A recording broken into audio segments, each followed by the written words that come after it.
भीमसागर बांध के गेट खोलने से बरसों बाद पहली बार रौद्र रूप में आई उजाड़ नदी की बाढ़ किसानों के लिए भी वज्रपात जैसी साबित हुई। खेतों में अंकुरित फसलें तो पानी के भराव से तबाह हो गई, लेकिन जिन किसानों ने घर एवं खलिहानों में उपज का भंडारण कर रखा था वह भी बाढ़ में बह गई।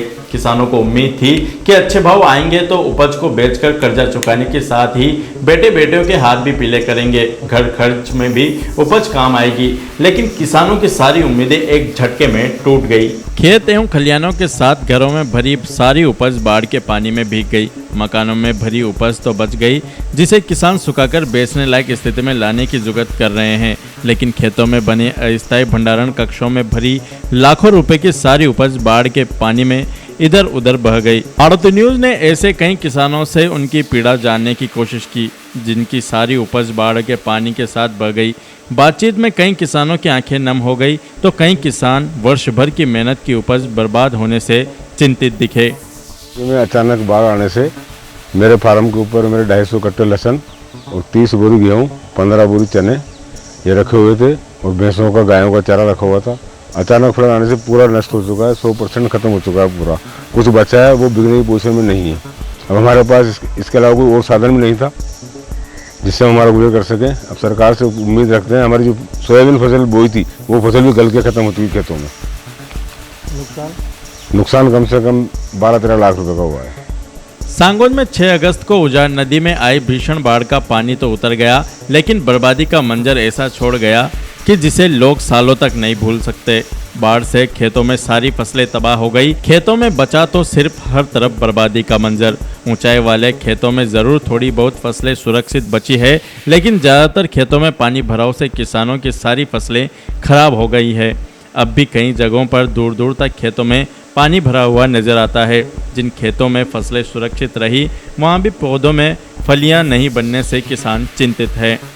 के बाद में जो पानी इतना भयंकर रूप से चढ़ा कि हमें पता ही नहीं चल सका कि इतना पानी आ जाएगा, और देखते ही देखते हमारे आंखों के सामने पूरा का पूरा जो भंडारण था, पूरा का पूरा लहसुन बह गया और बिल्कुल भी नहीं बचा। जो कुछ बचा है मात्र मुश्किल से 4 या 5 कुंटल होगा, जो वह इतना सा लहसुन बचा बिल्कुल बेकार हो चुका है। उसकी कंडीशन ये है कि वो मार्केट में बिकने के लायक भी अब नहीं है। तो हमारा जितना भी कर्जा वगैरह था वो जहाँ का तहाँ रह गया, और हम तो अब किससे आस करें, सिर्फ सरकार से ये आस है हमें।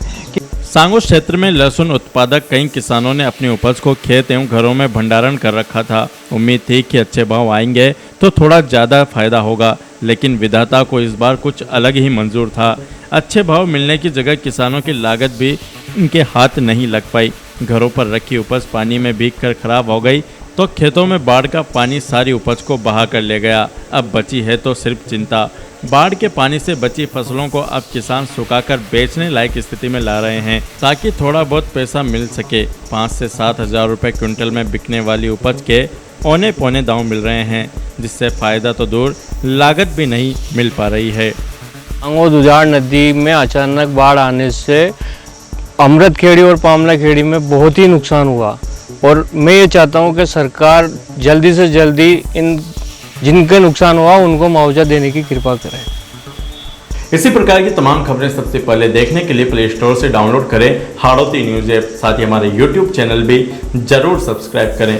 बहुत बहुत धन्यवाद। हाड़ौती की खबरों से हर समय अपडेट रहने के लिए यूट्यूब पर सब्सक्राइब करें हाड़ौती न्यूज और प्रेस करें बेल आइकन को।